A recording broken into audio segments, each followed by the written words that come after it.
No dia 5 de outubro agora, a nossa carteira brasileira que é pública completou um ano. No vídeo de hoje, eu quero te mostrar quanto foi a minha performance nessa carteira até então e responder o seguinte questionamento. Será que ainda vale a pena continuar investindo no Brasil ou será que é furada? Se você tem interesse de saber quanto foi a nossa performance e saber se a gente ainda vê o Brasil como uma oportunidade de investimento, fica comigo até o final desse vídeo.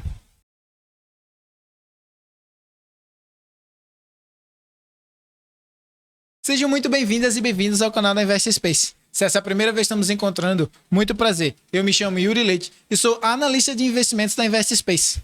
Aqui, trazemos conteúdo sobre gestão financeira, investimentos no exterior, economia mundial, entre diversos outros assuntos focados em você, que é brasileiro e reside no exterior. Se você se interessar por esses assuntos, eu peço que você considere se inscrever clicando no botão inscreva-se aqui abaixo e clicando no sininho que é para você não perder nenhum dos nossos vídeos. E para começar o nosso vídeo, então, vamos adentrar aqui na questão da performance da nossa carteira. Como vocês podem ver aí na tela de vocês, eu vou colocar uma foto que vai estar mostrando a performance de acordo com o aplicativo do Nubank, do NuInvest, que mostra que eu tive aproximadamente aí 22,4% de rendimento no mesmo período, que foi significativamente superior ao que está do CDI e também a do IPCA e também do Ibovespa. Agora, do outro lado aqui, eu vou colocar para vocês a do Trademap, que é um pouquinho diferente do que está na carteira do Nubank. Eu não sei dizer exatamente o porquê dessa diferença, mas tem um pouquinho de diferença entre esses valores. E vocês podem ver que não está só na performance, está em todos os resultados, né? Então, a diferença é praticamente a mesma coisa. E além disso, perceba aqui que eu vou sinalizar para vocês que em relação ao dólar, também é mostrado na carteira do Trademap, que não é mostrado na carteira do Nubank. Eu vou colocar mais outra foto aqui na tela para vocês que mostra a evolução dessa carteira ao decorrer desses últimos anos. Vejam que teve momentos que ficaram muito acima, depois abaixaram, baixaram, subiram. Então foi realmente uma evolução da carteira completa aí nesse último ano, que é mostrado lá pelo Trademap.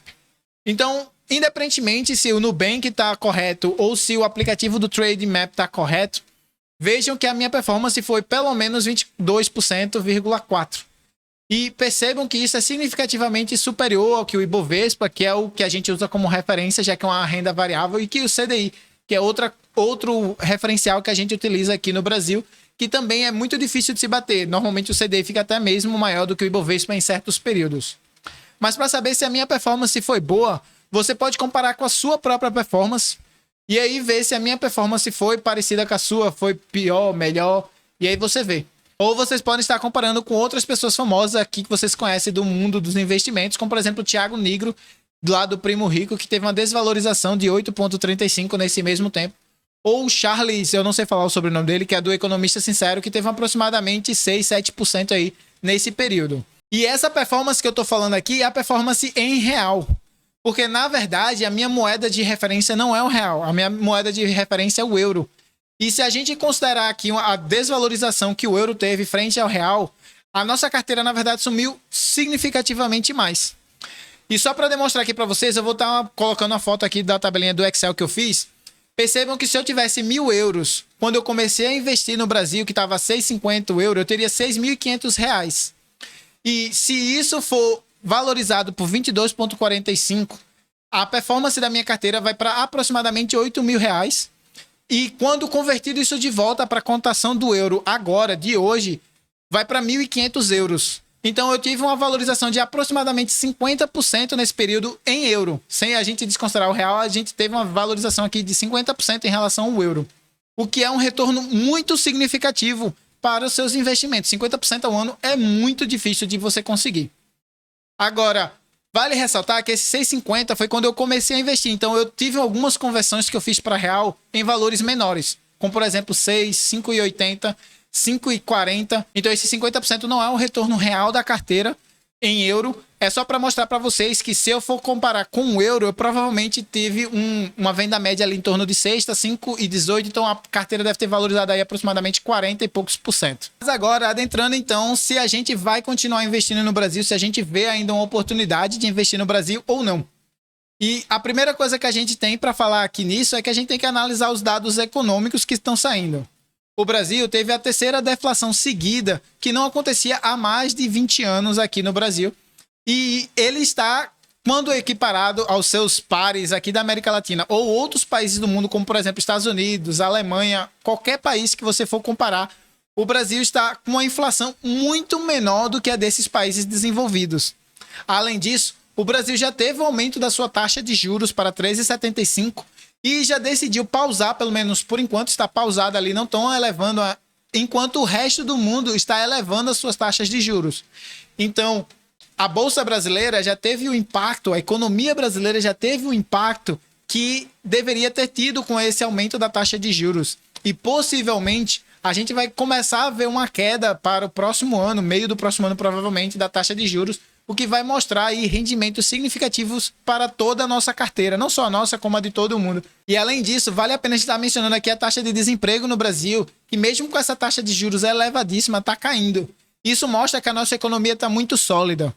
E percebam também que no podcast que o Paulo Guedes, que é o ministro da Economia, foi lá no Flow, ele falou que o Brasil já tinha tido um recebimento de 200 bilhões de dólares.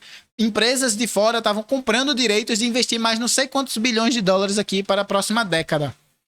E, portanto, o Brasil tende a ter investimentos significativos nos próximos anos. Além disso, vale ressaltar que a Europa está passando por uma crise energética, a inflação está muito alta por lá. Os Estados Unidos estão com inflação alta, ainda está tendo aumento da taxa de juros por lá. O Japão está tendo problemas com o controle da sua taxa de juros. O Reino Unido está tendo problema com a questão da taxa de juros. E diversos outros problemas que estão acontecendo pelo mundo, inclusive a probabilidade aí de acontecer um default no Credit Suisse, que é um dos maiores bancos lá, que inclusive tem um rating lá que ele não pode ser falido, né? Então, tudo isso no mercado externo faz o Brasil parecer um dos melhores locais para a gente estar investindo no momento. Mas vale falar também que ainda existe a questão das eleições. E a gente ainda tem o segundo turno para ser definido, se vai ser Bolsonaro ou se vai ser o presidente Lula. E, obviamente, a gente tem que falar das eleições porque isso muda um pouco do direcionamento que cada um vai ter na sua presidência, né? O presidente Lula tem um direcionamento mais voltado para a esquerda, o presidente Bolsonaro é o que a gente está tendo agora um pouco mais para a direita. E antes da gente falar de eleição aqui, vocês comecem a me crucificar porque eu estou falando de eleição do candidato A ou candidato B, vale deixar claro aqui a minha opinião de que, na verdade, eu não quero votar em nenhum dos dois. Eu acho que para uma pessoa ser CEO do Brasil, que é isso que eu vejo um presidente como um CEO, ele tem que ter, no mínimo, graduação e estudo na área de administração e diversas experiências nessa área. E eu não acho nem Lula e nem o Bolsonaro uma pessoa digna de sentar nesse cargo. Mas, infelizmente, um dos dois vão ter que ser escolhidos e a gente vai falar aqui algumas coisas boas de um, outras coisas boas do outro, e a gente vai analisar apenas a parte econômica. Então, por favor, não me crucifiquem por estar elogiando um lado ou outro, tá certo? Então, vamos lá. Primeiro, falando da questão do Bolsonaro. O Bolsonaro tende a ser meio que isso que a gente já tá vendo aqui. A economia um pouco mais livre. Talvez a gente consiga passar mais reformas no Senado e na Câmara, já que elas estão mais direcionadas para a direita. E é possível que a gente venha ver uma nova reforma fiscal, talvez uma reforma trabalhista, e tudo isso venha a valorizar ainda mais a economia, no sentido de que mais pessoas vão vir para o Brasil para investir, vai trazer uma segurança maior para o Brasil para investir. Só que Bolsonaro, ele tem um problema, que ele não sabe muito bem dialogar com o público, dialogar com o mercado externo. E o mercado externo prefere o Lula, por assim dizer. O Lula, ele tem uma vantagem com relação ao mercado externo, como a gente mencionou, de que os investidores externos com certeza preferem o Lula para presidente, já que ele sabe lidar mais com essas coisas, né, de falar melhor em público, de saber se portar melhor, de não ser tão agressivo. E, portanto, é possível que o mercado externo valorize mais se o Lula for eleito do que Bolsonaro. Agora, o Lula, ele tem outros problemas aqui, que é justamente ele não elegeu o ministro da Economia, então não sabemos se ele vai tomar um caminho mais de centro, mais de esquerda, mais de direita. Então a gente não sabe exatamente o posicionamento econômico que ele vai trazer. A gente não sabe se ele vai ser o Lula do primeiro mandato, que teve ali uma certa problematização com relação à questão de manter a saúde fiscal do país, ou se ele vai ser um Lula gastador do segundo mandato, onde ele teve investimentos consideráveis por todo o Brasil para que pudesse meio que fazer o Brasil andar mais rápido, né? Então aumentou a dívida pública consideravelmente entre outros pontos que Lula andou fazendo lá no segundo mandato.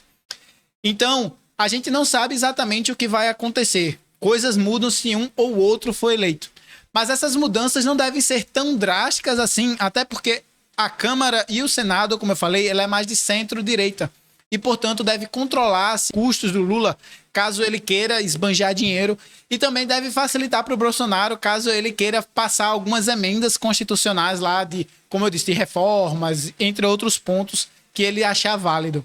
Bom, depois de falarmos tudo isso, a conclusão óbvia que a gente vai tirar daqui é que, na nossa opinião, o Brasil ainda é uma das melhores oportunidades de investimento. E eu vou ainda além disso. Eu acredito que na próxima década, até 2030 e pouquinho, o Brasil vai ser uma das melhores oportunidades de investimento. Eu já tenho um vídeo no canal aqui que eu trouxe como um dos primeiros vídeos que a gente falou aqui, falando justamente disso, que o Brasil provavelmente seria uma oportunidade para esta década. E é botando a minha mão no fogo que eu continuo investindo ainda no Brasil. Quando eu não acreditar mais que o Brasil vai trazer retornos significativos, aí eu vou provavelmente retirar meu dinheiro. Mas enquanto meu dinheiro estiver investido aqui no Brasil, é porque sim, eu acredito que o Brasil representa uma ótima oportunidade para os investidores. Mas agora eu quero saber a sua opinião. O que é que você acha? Você acha que o Brasil é uma oportunidade boa para se investir no momento? Ou você acha que existem locais melhores, bolsas melhores para você estar investindo? Deixa aqui embaixo nos comentários que a gente quer saber a sua opinião. E se você quiser ajuda para montar uma carteira vencedora, com alta rentabilidade feita a nossa, eu vou deixar o nosso Instagram aqui em cima e você pode estar entrando em contato com a gente pode estar te ajudando com relação a isso. Eu peço que se você gostou do nosso conteúdo, que deixe aquele joinha aqui embaixo, que isso ajuda muito a gente a chegar em mais pessoas. E também que você considere compartilhar esse vídeo com seus amigos e familiares para que eles saibam a nossa opinião se vale ou não a pena investir no Brasil. Além disso, eu peço que você considere se inscrever aqui embaixo, clicando no botão inscreva-se, que é para não perder nenhum dos nossos conteúdos que a gente traz por aqui. Eu agradeço a presença de todos que ficaram aqui até o final desse vídeo. Um forte abraço e até o próximo vídeo.